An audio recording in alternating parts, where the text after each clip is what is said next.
students, in this video we are going to start off with the part 2 of string manipulation, जिसमें कि हम string functions के बारे में पढ़ेंगे.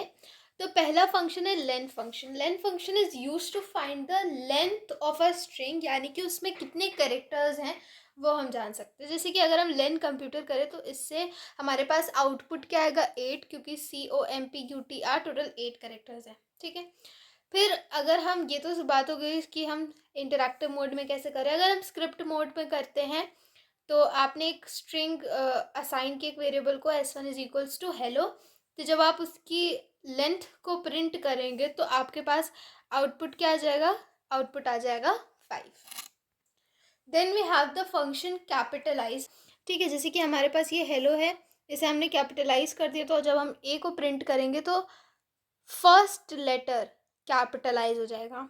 ठीक है, जैसे कि हमने देखा कि यहाँ पर हेलो था, फर्स्ट लेटर हमने स्मॉल रखा था, जब उसे कैपिटलाइज कर दिया तो फर्स्ट लेटर कैपिटल होके आ गया. Next is the count function. Count function किसी भी एक पर्टिकुलर लेटर की फ्रीक्वेंसी को काउंट करता है. जैसे कि हमारे पास ये वेलकम एक स्ट्रिंग है, उसमें हमें ई को काउंट करना है, ई की फ्रीक्वेंसी काउंट करनी है, तो 2 बार आ रहा है तो आउटपुट 2 आ जाएगा. ठीक है. स्कूल RLB, इसमें हमें स्मॉल ओ की फ्रीक्वेंसी काउंट करनी है तो 2 आ जाएगा. अगर हम एक्स की फ्रीक्वेंसी काउंट करेंगे तो एक्स तो इसमें आता ही नहीं है, तो वो 0 आ जाएगा. Next is एलनम.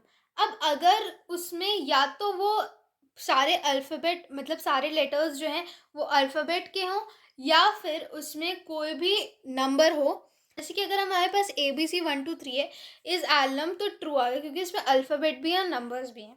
ठीक है. अगर आप केवल 1 2 3 में भी इज एलनम करते हैं तो आउटपुट ट्रू आएगा, क्योंकि एटलीस्ट इसमें नंबर तो है ही ना, एटलीस्ट 1 कैरेक्टर तो होना चाहिए, या तो अल्फ़ाबेट का या तो नंबर होने चाहिए.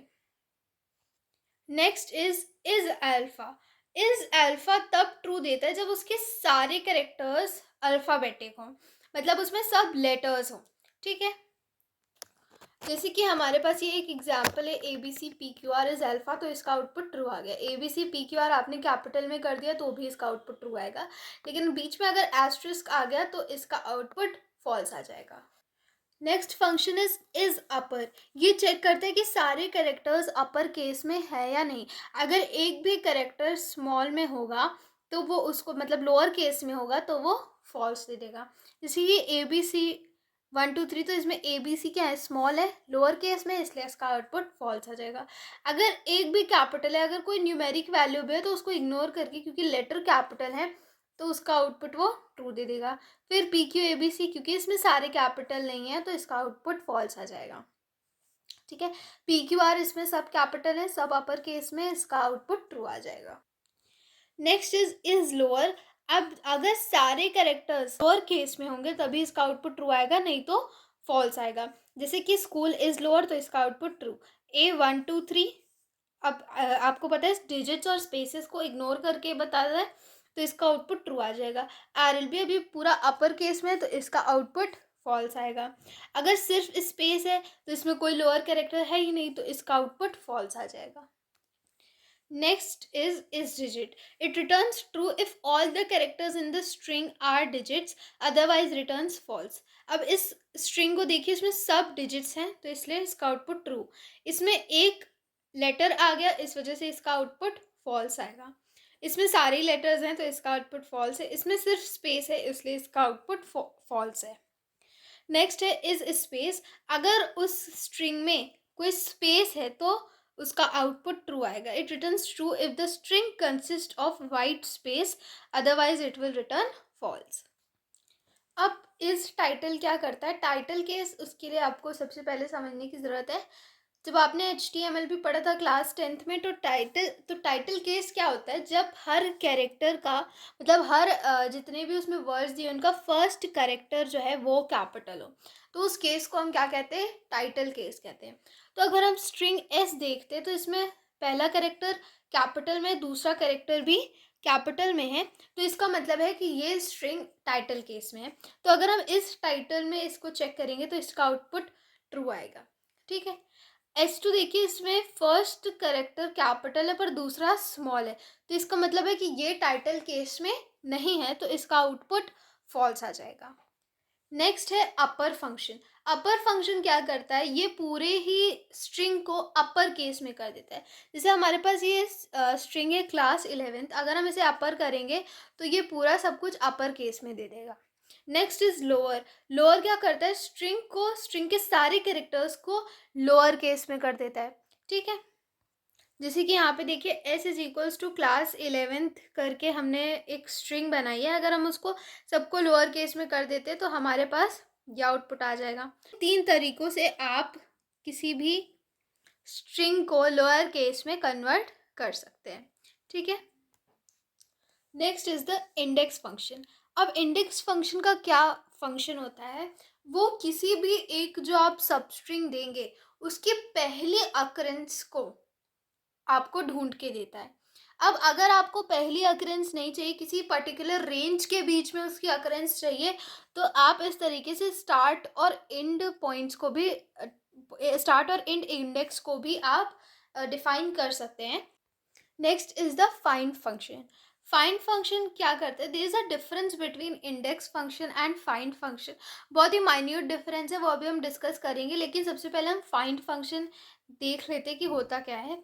फाइंड फंक्शन क्या करता है, अगेन इसका सेम ही फंक्शन है कि उस सब स्ट्रिंग की अकरेंस हमें बताता है। जैसे कि हमारे पास फाइंड ई है, तो 0 1 फर्स्ट इंडेक्स पे ई प्रेजेंट है, तो 1 आ गया हमारे पास आउटपुट। फिर ई हमें चाहिए 2 से 7 के बीच, तो 0 1 2 यहाँ से स्टार्ट करेगा, 2 3 4 5 6 इंडेक्स पे है, तो वो हमारे पास 6 आ गया। फिर ई एल, तो 0 1, तो मैंने आपको बताया था जो पहला आए वही इंडेक्स आ जाएगा, तो ई एल आ गया। ठीक, वेलकम फाइंड ओ। ओ की अकरेंस, ओ की फर्स्ट अकरेंस क्या है, 3 के बाद हमें चाहिए 0 1 2 3, तो 4 आ गया आउटपुट। अब देखिए, अगर हम कैपिटल ए के हम अकरेंस निकालें फाइंड फंक्शन से, और अगर वो एग्जिस्ट नहीं करेगा तो हमारे पास आउटपुट क्या आ जाएगा, -1 आ जाएगा। जबकि उस केस में हमारे पास क्या आती है, एरर आती है। ठीक है, उस केस में हमारे पास एरर आएगी। लेकिन अगर हम फाइंड फंक्शन का यूज़ करके -1 की फाइंड फंक्शन यूज़ करके हम किसी एक सबस्ट्रिंग की अकरेंस निकालें, अगर उसकी इंडेक्स निकालें और वो नहीं है वो सबस्ट्रिंग, तो उसका आउटपुट क्या आएगा, -1। Next is the title function. Title function क्या करता है, किसी भी स्ट्रिंग को टाइटल केस में कन्वर्ट कर देता है।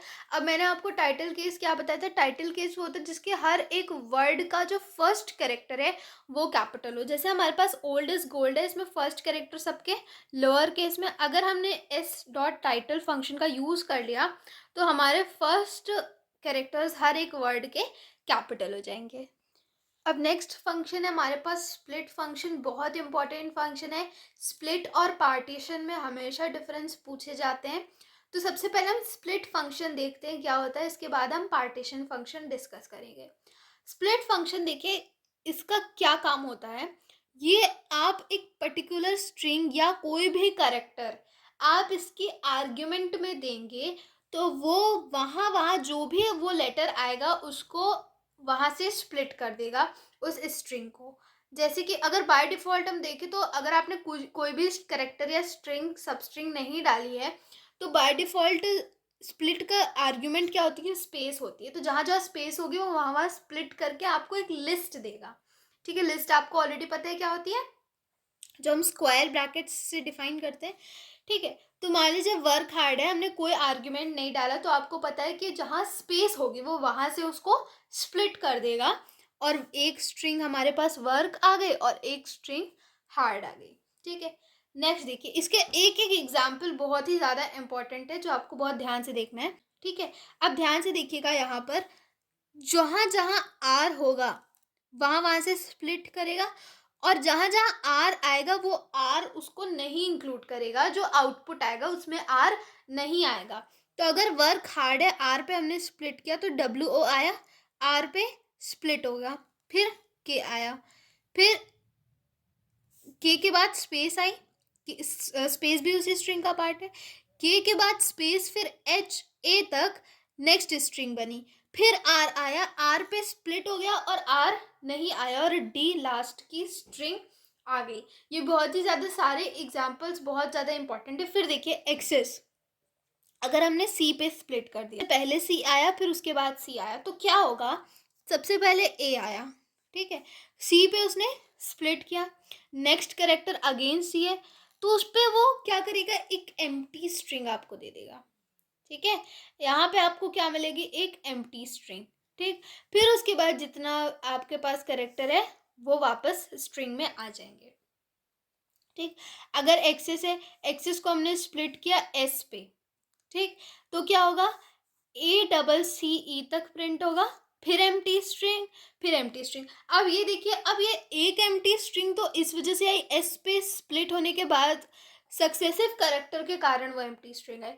और जो नेक्स्ट एम्प्टी स्ट्रिंग है वो इसलिए आई है क्योंकि जब आप जिस करेक्टर पे स्प्लिट करें, अगर वो करेक्टर स्ट्रिंग के एंड में आ जाता है तो आपकी एक एम्प्टी स्ट्रिंग मिलती है। जैसे कि यहाँ पे एस पे एक एम्प्टी स्ट्रिंग आई, ठीक है, एस पे एक एस पे उसने स्प्लिट किया, एक एस पे एम्प्टी स्ट्रिंग आई। फिर एम्प्टी स्ट्रिंग इसलिए आई क्योंकि वो करेक्टर लास्ट में आ रहा है जिस पे आप स्प्लिट कर रहे हो। अगर आपने असैसिनेशन को आई से स्प्लिट किया, ठीक है, तो एसास तक आपका स्प्लिट हुआ, फिर आई पे स्प्लिट हुआ, फिर एनएटी आया, फिर आई पे स्प्लिट हुआ, फिर ओ एन आया। तो ये तो सिंपल है, नॉर्मल एग्जाम्पल है।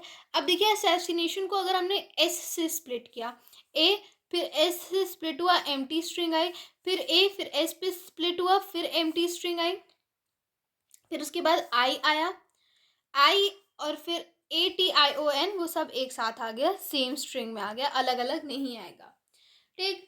फिर ए देखिए, अब अगेन जो आपको मैं ये वाला एग्जांपल दे रही थी एंडिंग और बिगिनिंग वाला, अगर जो करेक्टर आप स्प्लिट कर रहे हो वो एंडिंग या बिगिनिंग में आ रहा है तो वहाँ पे आपको जाहिर सी बात है वहाँ पे आपको एक एम्प्टी स्ट्रिंग मिलेगी। ये आपको हमेशा ध्यान रखना है आउटपुट क्वेश्चंस के लिए भी। अगर जिस करेक्टर से आप स्प्लिट कर रहे हो वो करेक्टर बिगिनिंग में आ गया तो वहाँ पे आपको एक एम्प्टी स्ट्रिंग मिलती है, ठीक है। अब देखिए यहाँ पे हमने ए से स्प्लिट किया, ए बिगिनिंग में आ रहा है, एम्प्टी स्ट्रिंग, फिर स्प्लिट हुआ, फिर एस एस आया, फिर स्प्लिट हुआ, फिर एस एस आई एन तक आया, फिर स्प्लिट हुआ, फिर टी आई ओ एन आ गया, ठीक है। नेक्स्ट बहुत सिंपल है, एन से स्प्लिट किया, एसासिस तक आया, फिर एन पे स्प्लिट हो गया, A T I O N आया, फिर एन क्योंकि एंडिंग में है तो वहाँ पे स्प्लिट होकर के एक आपके पास एम्प्टी स्ट्रिंग आ गई। ये था स्प्लिट फंक्शन, ठीक है, क्लियर हो गया। अब इसके बाद हम देखते हैं पार्टीशन फंक्शन क्या होता है। अब पार्टीशन फंक्शन क्या करता है, वो एक स्ट्रिंग को 3 पार्ट्स में ही डिवाइड करता है।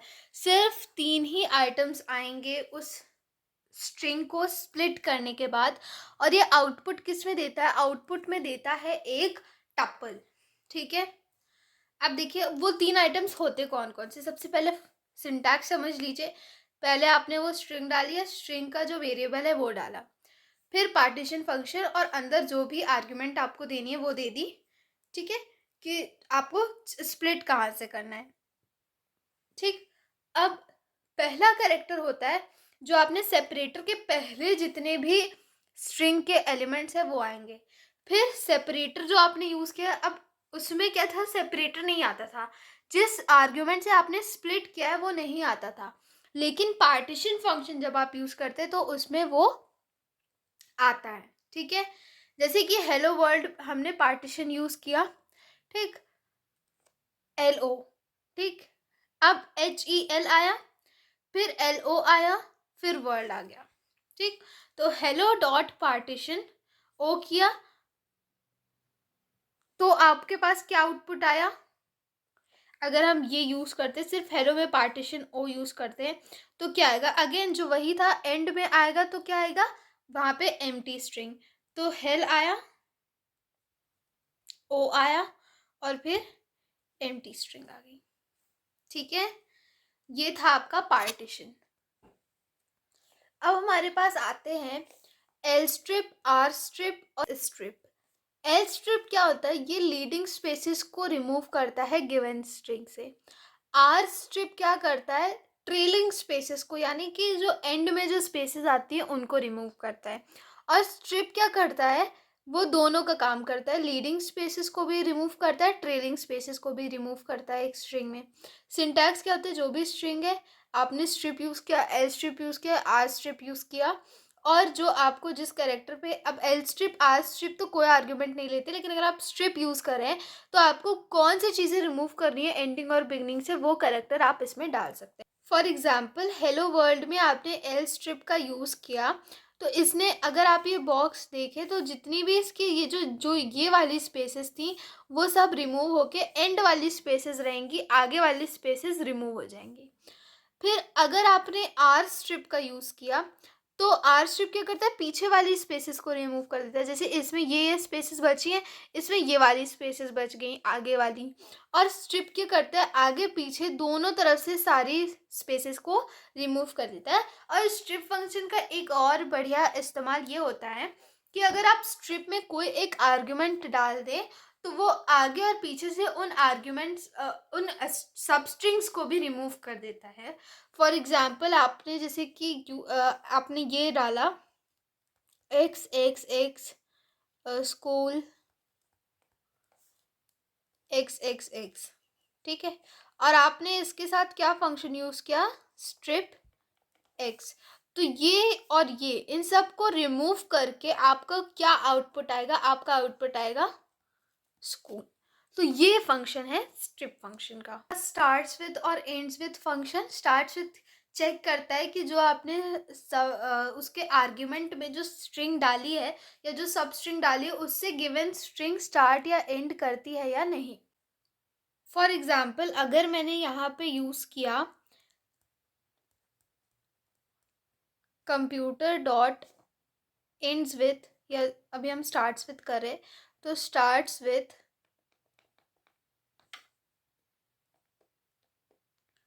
कैपिटल CO, ठीक है, तो इसका आउटपुट क्या आएगा, फॉल्स आएगा, ठीक है। अगर आपने यहाँ पे स्मॉल CO डाला होता तो इसका आउटपुट ट्रू आता, ठीक। सिमिलरली आप यहाँ पे एंड्स विथ करके यहाँ पे ER डालेंगे तो चेक करेगा कि वो उससे एंड होता है या नहीं होता है, ठीक है।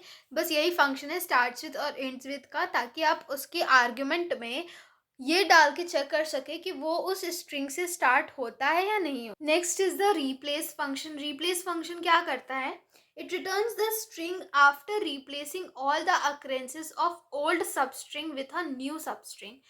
सिंटैक्स देखिए, स्ट्रिंग डॉट रिप्लेस ओल्ड, जो आपको ओल्ड सब स्ट्रिंग हटानी है और जो न्यू सब स्ट्रिंग जो आपको लानी है, जैसे वेलकम वेलकम एवरीवन है, आपको स्मॉल ई को रिप्लेस करना है विथ कैपिटल ई। तो आपने जब रिप्लेस किया तो जहाँ जहाँ पे स्मॉल ई था वहाँ वहाँ हर जगह पे कैपिटल ई आ जाएगा, ठीक।